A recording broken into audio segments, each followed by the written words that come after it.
പുതിയ വീട്ടിലേറെ സ്വാഗതം.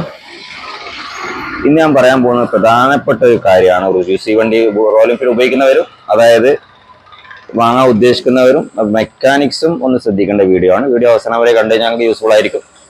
നിങ്ങൾക്ക് വേണമെങ്കിൽ കാണാം, കാണാതിരിക്കാം. അപ്പം എനിക്ക് പറയാനുള്ളത്, ഇന്നിപ്പോൾ നമ്മുടെ അടുത്ത് ഇന്നലൊരു വണ്ടി വന്നിരുന്നു. ഒരു മെക്കാനിക്സിന്റെ അശ്രദ്ധ മൂലം ആ ഒരു പാർട്ടിക്ക് ചിലവായിട്ട് 7,000-8,000 രൂപേൻ്റെ അടുത്ത് ചിലവായിട്ടുണ്ട്. 8,000 രൂപേൻ്റെ അടുത്ത് മൊത്തം പൈസ നഷ്ടപ്പെട്ടു എന്ന് പറയാം. അതാണ് ഏറ്റവും വാസ്തവം. കാരണം അത് വെറും കിക്ക് സ്പ്രിങ് മാറ്റാൻ വേണ്ടിയിട്ട് അയച്ച വണ്ടിയാണ്. ആ സമയത്ത് പാക്കിങ്ങിന് പേസ്റ്റ് ഇട്ടു. പേസ്റ്റ് സെറ്റായിട്ട് നേരെ ഓയിൽ പമ്പിന്റെ ഉള്ളിലേക്ക് കയറിപ്പോയി. പമ്പിന്റെ എല്ലാം ഓയിൽ സർക്കുലേഷൻ ഹോളിലേക്ക് കയറിപ്പോയി. ആ ഹോളിലേക്ക് കയറിപ്പോയി അവിടെ സെറ്റായി. അപ്പൊ ഇതൊക്കെ ശ്രദ്ധിക്കാതെ പാർട്ടി 4-5 ദിവസം വണ്ടി ഓടിച്ച് നമ്മുടെ അടുത്തേക്ക് കയറുന്ന റോക്കറിലേക്ക് ഒരു തുള്ളി ഓയിൽ പമ്പിങ് ഇല്ല. നമ്മൾ ഹൈ പ്രഷർ ഓയിൽ നോക്കിയിട്ടും പമ്പ് ചെയ്തിട്ടും അതേമാതിരി നമ്മൾ എയർ സപ്ലൈ കൊടുത്തിട്ടും കൊണ്ട് ഇത് ഓപ്പൺ ആവുന്നില്ല. അപ്പോൾ ഞങ്ങൾ ഹെഡ് അയക്കേണ്ടി വന്നു. ഹെഡ് അയച്ചു, സിലിണ്ടർ അയച്ചു. സിലിണ്ടറിനകത്ത് ഏറ്റവും ചേസുമായിട്ട് ബന്ധപ്പെട്ട കേസ്, പിന്നെ എൻജിൻ കേസുമായിട്ട് ഉള്ള ബന്ധപ്പെട്ട ഭാഗത്താണ് ശരിക്കും നാരോ ഹോള് വരുന്ന. നാരോ ഹോള് കുത്തി ഹോള് തുറന്നപ്പോഴാണ് സംഗതി ഓപ്പൺ ആയത്.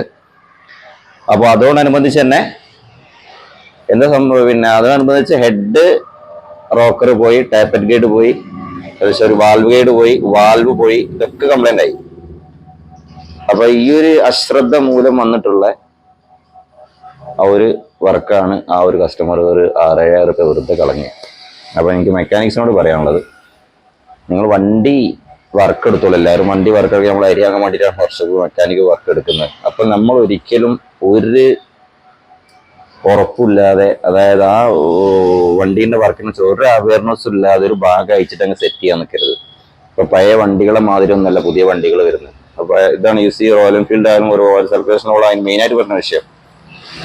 അപ്പോൾ പഴയ നമ്മൾ ഹീറോണ്ട മറ്റുള്ള വണ്ടികളൊക്കെ എടുത്ത് പരിചയമുള്ള ആളുകൾ അതേ ഒരു എക്സ്പീരിയൻസിൽ പഴയ ആളുകൾ നല്ല പേസ്റ്റ് തേച്ച് ലീക്കാണെന്ന് കരുതിയിട്ട് കറക്റ്റ് ആക്കി പാക്ക് ചെയ്തു. അതേ ഒരു ഇതാണ് റോയൽ എൻഫീൽഡ് ഇംപ്ലിമെന്റ് ചെയ്യുക. അപ്പൊ അതിന് സംഭവിക്കുന്ന മെക്കാനിക്സിന് വൺ ലോസാണ്. ടൈം ലോസ്, സാമ്പത്തിക നഷ്ടം, മാനസികമായിട്ടുള്ള സമ്മർദ്ദങ്ങളെല്ലാം തന്നെ അനുഭവിക്കുന്നുണ്ടാവും കസ്റ്റമേഴ്സ്. അപ്പം നമ്മൾ വണ്ടി എടുക്കുന്ന സമയത്ത്, വണ്ടി വർക്ക് എടുക്കുന്ന സമയത്ത് നിങ്ങൾക്ക് വണ്ടി അയച്ചിട്ട് കുഴപ്പമില്ല. അറിയാവുന്ന ഒരുപാട് മെക്കാനിക്സ് നമുക്ക് ഇടയിലൊക്കെ ഉണ്ട്. ആ മെക്കാനിക്സിനോട് ചോദിച്ചറിഞ്ഞ് അതിൻ്റെ ഒരു പിന്നെ ശരിയായ വശങ്ങൾ മനസ്സിലാക്കിയ ശേഷം മാത്രം വണ്ടി എഞ്ചിൻ സെറ്റ് ചെയ്തിട്ട് പാർട്ടി കൊടുക്കുക. അതല്ല എങ്കിൽ ആ വണ്ടീൻ്റെ മുകളിൽ തൊടാതിരിക്കുക നന്നാവുക. കാരണം റോയൽ എൻഫീൽഡ് എന്ന് പറഞ്ഞാൽ 5 കിലോമീറ്റർ ഓടാൻ പറ്റുന്ന വണ്ടിയല്ല. 5-10 കിലോമീറ്റർ ലോക്കൽ ഓടുന്ന ആൾക്കാർ എടുക്കുന്ന എപ്പോഴും ഒരു ടൂറിംഗ് മെന്റാലിറ്റിയുള്ള ആളുകളാണ് ശരിക്കും റോയൽ എൻഫീൽഡ് വണ്ടി ഉപയോഗിക്കുന്നത്. എപ്പോഴും എടുത്ത് പോവാം. അപ്പോൾ ആദ്യ വെയ്ക്കായിട്ട് ആൾ കൊടുക്കും. രണ്ടാമത് പറ്റിയ വലിയൊരു കംപ്ലൈൻസ് നമ്മൾ ഇൻഡസ്ട്രിയലായി ചെയ്യുന്ന ചൂഷണമാണ്. ഇൻഡസ്ട്രിയൽ വർക്കേഴ്സ് നമ്മളൊരു വാൽവ് ഗൈഡ് അടിച്ചു. അപ്പോൾ ഞാൻ സത്യം പറഞ്ഞ വീഡിയോ എടുക്കാൻ ആ സമയത്ത് കഴിഞ്ഞിട്ടില്ല. വാൽവ് ഗൈഡ് അടിച്ചു. കസ്റ്റമർ നമുക്ക് സമയമില്ലാത്തതുകൊണ്ട് വാൽവ് ഗൈഡ് പിന്നെ ചെയ്യാൻ വേണ്ടിയിട്ട് കസ്റ്റമറെ വാൽവ് ഗൈഡ് ഒറിജിനൽ വാൽവും കൊടുത്ത് ഇൻഡസ്ട്രിയിൽ കൊടുത്തു വിട്ടു. അവൻ ഞാൻ ഇന്നലെ കൊണ്ടുപോയിട്ടെന്നാണ് കിട്ടുന്നത്. ഇന്ന് കിട്ടുന്ന സമയത്ത് അവർ പറഞ്ഞു, നിങ്ങളെ കൊണ്ടുപോകുന്ന വാൽവ് അതിന് ഗൈഡ് സൂട്ടല്ലായിരുന്നു, അതുകൊണ്ട് നമ്മൾ വേറെ വാൽവ് ഗൈഡ് എടുത്തിട്ടുണ്ട്. അപ്പൊ ആദ്യം മനസ്സിലാക്കേണ്ട, ഒറിജിനൽ റോയൽ എൻഫീൽഡ് എടുക്കുന്ന വാൽവ് ഗൈഡ് കറക്റ്റ് ആയിട്ട് വാൽവ് അതിലേക്ക് ഇറങ്ങില്ല. അത് കുറച്ച് ബോർ ചെയ്തിട്ട് പോളിഷ് ചെയ്താൽ മാത്രമേ വാൽവിൽ ഇറങ്ങുള്ളൂ. അത് ചെയ്യാതെ ഇവർ ആഫ്റ്റർ മാർക്കറ്റ് വാൽവ് ഗൈഡ് ഇടും. ആഫ്റ്റർ മാർക്കറ്റ് വാൽവ് ഗൈഡ് ഇട്ടാണ് കംപ്ലീറ്റ് വാൽവ് ഗൈഡ് അടിച്ചു കൊടുക്കുന്നത്. അവർക്ക് വർക്ക് ഈസി ആക്കാനാണ്. വർക്ക് ഈസി ആക്കുമ്പം ഒരു കുഴപ്പമില്ല, അതിനനുസരിച്ചുള്ള പൈസയില്ല വാങ്ങാവും. 2,000 രൂപയാണ് വാൽവ് ഗൈഡ് അടിക്കുന്നത് പറഞ്ഞത്. അതിന് 195 രൂപയാണ് വാൽവ് ഗൈഡിന് വരുന്നത്. ഈ 195 രൂപേനെ വില വരുന്ന വാൽവ് ഗൈഡ് ഇവർ ജസ്റ്റ് അങ്ങ് അടിച്ചിട്ട് വെറും പുതിയ വാൽവ് ഇട്ട് ജസ്റ്റ് ഒന്ന് സീറ്റ് ചെയ്ത് തരുന്നതിനാണ് 2,000 രൂപ വാങ്ങുന്നത്. അത് ഓക്കെ, അത് ചെയ്തു. അത് നിങ്ങൾ പൈസ വാങ്ങിച്ചോളൂ. പൈസ വാങ്ങിക്കുന്ന യാതൊരു കുഴപ്പമില്ല. ആ വാൽവിന്റെ ക്ലിയറൻസ് ലെവലാക്കുക. അതാണ് ഇവർ ഏറ്റവും വലിയ വിഷയം സംഭവിക്കുന്നത്. അത് inlet valve, exhaust valve okay, കുറച്ചുകൂടി എക്സ്പാൻഷൻ കൂടുതലാണ്. എക്സോസ് വാൽവിന് ശരിക്കും ഹൈ ടെമ്പറേച്ചറിൽ വർക്ക് ചെയ്യുന്ന എക്സോസ് വാൽവ് എന്ന് പറഞ്ഞാൽ. അപ്പൊ അത് കുറച്ചൊരു പ്ലേ ഇട്ടുണ്ട്. ഇൻലെറ്റ് വാൽവ് കറക്റ്റ് ടൈറ്റ് ആയിരുന്നു. ശരിക്കും അങ്ങ് പ്രസ് ചെയ്താൽ അങ്ങോട്ട് കറക്റ്റ് നല്ല പ്രഷർ കൊടുത്താൽ മാത്രമേ വാൽവ് വർക്ക് ചെയ്യുന്നുള്ളൂ. ഈ ഒരു കണ്ടീഷനിൽ ഞാൻ വാൽവ് വണ്ടി സെറ്റ് ചെയ്ത് വിട്ടാൽ എനിക്ക് പണി കിട്ടും. കാരണം പൈ മുഴുവൻ എനിക്കാണ്. മെക്കാനിക്സാണ് ഫുള്ള് പൈ ഉണ്ടാവുക. അപ്പൊ അവർക്ക് ഒരു പ്രശ്നം ഉണ്ടാവില്ല. അവരെന്ന് പറഞ്ഞാൽ ഇത് കംപ്ലൈന്റ് ആകാൻ രണ്ടാമത് അയച്ചിട്ടുണ്ട്. അവർ വീണ്ടും റെഡിയാക്കി തരും.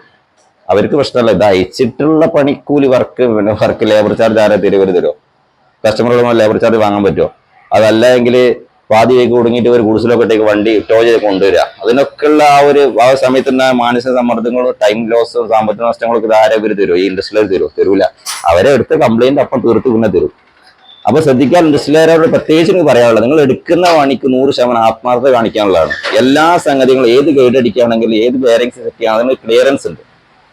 ആ ക്ലിയറൻസ് നോക്കിയിട്ട് അറിഞ്ഞ തിയറിക്കൽ എക്സ്പീരിയൻസ് മാത്രം പോലെ ഇൻഡസ്ട്രിയൽ വർക്കിന് തിയറിക്കൽ നോളജ് അടിസ്ഥാനമായിട്ട് എന്തല്ലെങ്കിൽ മാത്രം പ്രോപ്പറായിട്ട് ഇൻഡസ്ട്രിയൽ വർക്ക് എടുത്ത് പഠിപ്പിക്കാൻ പറ്റുള്ളൂ. അപ്പൊ അത് ചെയ്യാതെ നമ്മളെ പോലത്തെ ഒരു എന്തെങ്കിലും അരി വാങ്ങാൻ വേണ്ടി ഒരു വർക്ക് എടുക്കുന്ന ആളുകൾ ഇൻഡസ്ട്രിയൽ വർക്ക് എടുത്തിട്ട് ഒരു വണ്ടി സെറ്റ് ചെയ്തിട്ട് എഞ്ചിൻ പാതി വഴിക്ക് പണി കിട്ടുക, ആ പാവം ആക്ച്വലി നമുക്കായിരിക്കും നമുക്ക് പൈ ഉണ്ടാവുക. അപ്പൊ നിങ്ങൾ വാങ്ങുന്ന പൈസക്ക് ആത്മാർത്ഥത കാണിക്കുക. പിന്നെ എന്ത് വാൽവ് ഗൈഡ് അടിക്കുകയാണ്, ഒറിജിനൽ വാൽവ് ഗൈഡ് മാത്രം. അതായത് മെക്കാനിക്സോട് എനിക്ക് പറയാനുള്ളത്, നിങ്ങൾ വാൽവ് ഗൈഡ് വാങ്ങിക്കുക. ആ വാൽവ് ഗൈഡ് അടിക്കുന്ന എങ്ങനെ സിമ്പിൾ ആയിട്ട് വാൽവ് ഗൈഡ് അടിക്കാനുള്ള സിമ്പിൾ ആയിട്ട് കാണിച്ചു 2000 രൂപന്റെ ലേബർ ചാർജ് ഒരു ഭാഗം നമുക്ക് എത്ര ഈസി ആയിട്ട് അടിച്ച് തീർക്കാൻ പറ്റുമോ എന്നുള്ളത് ഞാൻ അടുത്ത വീഡിയോയിൽ അപ്ലോഡ് ചെയ്ത് തരാം. ഒരു വാൽവ് ഗൈഡ് വാങ്ങിയിട്ട് അതിൽ കൊള്ളിക്കാനുള്ള ഒറിജിനൽ വാൽവ് ഗൈഡ് വാങ്ങിച്ചതിന് ശേഷം അത് ഇൻഡസ്ട്രിയിൽ കൊടുത്തിട്ട് ആ വാൽവ് കൊള്ളിച്ചങ്ങ് കുറച്ച് ഗൈഡ് ഷോപ്പിൽ വാങ്ങി കൊണ്ടുവച്ചത് വരുന്ന സമയത്ത് ഞാൻ പറയുന്ന മാതിരി അടിച്ചങ്ങ് കൊടുത്തു കഴിഞ്ഞാൽ വാൽവ് ഗൈഡും അതിന്റെ സീറ്റും വളരെ കറക്റ്റ് ആയിരിക്കും. മാത്രമല്ല എല്ലാവരും ചെയ്യുന്ന ഒരു മെയിൻ ഒരു വിഷയമാണ് ഞാൻ പറഞ്ഞുതരാം. ഇതിപ്പോ വാൽവ് ഗൈഡ്, ഇതിപ്പോ പഴമുള്ള എഞ്ചിനാണ്. നമ്മൾ വാൽവ് ഗൈഡ് അടിച്ചിട്ട് ഈ രീതിയിലേക്ക് കിട്ടുക, സ്പ്രിങ് ലോഡ് ചെയ്ത് ലോക്ക് കിട്ടുകയും വാൽവ് ഇങ്ങനെ സെറ്റ് ചെയ്ത് തരിക. ഇത് നമ്മളൊന്നും അറിയാൻ നേരെ കൊണ്ടെങ്കിൽ സെറ്റ് ചെയ്യും. ഹെഡ് വർക്ക് കഴിഞ്ഞാൽ വിശ്വാസത്തിൽ ഇൻഡസ്ട്രിയിൽ കൊടുത്ത് വർക്ക് കഴിഞ്ഞാണല്ലോ, ആ വിശ്വാസത്തിൽ വണ്ടി അങ്ങ് സെറ്റ് ചെയ്യും. വണ്ടി സെറ്റ് ചെയ്ത് ഓടി തുടങ്ങുമ്പോൾ അതിന്റെ കംപ്ലൈന്റ് കിട്ടുക. അപ്പൊ നിങ്ങൾ എപ്പോഴെങ്കിലും വാൽവ് സീറ്റ് ചെയ്യാൻ കൊടുക്കുക, ഗൈഡ് അടിക്കാൻ കൊടുക്കുന്നത് ഒരിക്കലും സ്പ്രിങ് ലോഡ് ചെയ്ത് അവരോട് വാങ്ങിക്കരുത്. ഈ സ്പ്രിങ് ലോഡ് ചെയ്യാൻ വെറും വാൽവ് ഗൈഡുമായിട്ട് നിങ്ങൾക്ക് ഇൻഡസ്ട്രിയിൽ കൊടുക്കൽ നിർബന്ധമാണെങ്കിൽ കയ്യിലാണെന്നുണ്ടെങ്കിൽ ഈ ഒരു വാൽവ് ഗൈഡും അടുപ്പിച്ചതിന് ശേഷം നിങ്ങൾ തന്നെ അതിന്റെ പ്ലേ നോക്കുക, പ്ലേ ചെക്ക് ചെയ്യുക.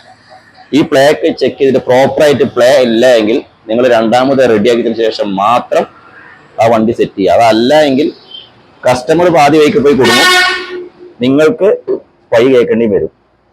അപ്പൊ ഇങ്ങനെയുള്ള കാര്യങ്ങൾ ശ്രദ്ധിക്കുക. ഇൻഡസ്ട്രിയിലെ പക്ക ചെറിയ വർക്ക് എടുത്തിട്ട് എത്രത്തോളം പൈസ ഒരു റെസ്റ്റോറൻറ്റ് വാങ്ങിച്ചു വെക്കുന്നത്, എടുക്കുന്ന വർക്കിന് ആത്മാർത്ഥത കാണിക്കും. എല്ലാവരും പറയും ആത്മാർത്ഥത 100% ആത്മാർത്ഥത കാണിക്കും. 70% കാണിക്കും.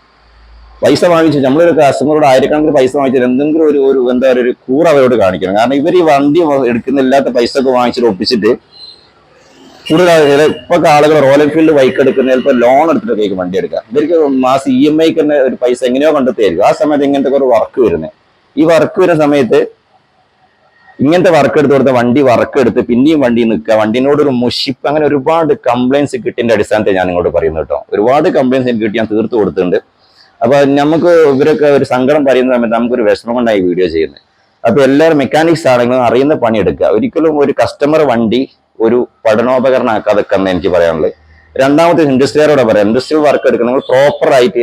നിങ്ങൾക്ക് ആ വർക്ക് ഒരു ലെയ്ത്തും ഒരു മെഷീനും ഒരു പ്രസ്സും ഉണ്ടെങ്കിൽ എല്ലാ വർക്കും എടുക്കാൻ നിൽക്കല്ലേ. നിങ്ങൾക്ക് അറിയുന്ന പണി എടുത്തിട്ട് പൈസ ഉണ്ടായിക്കോളി.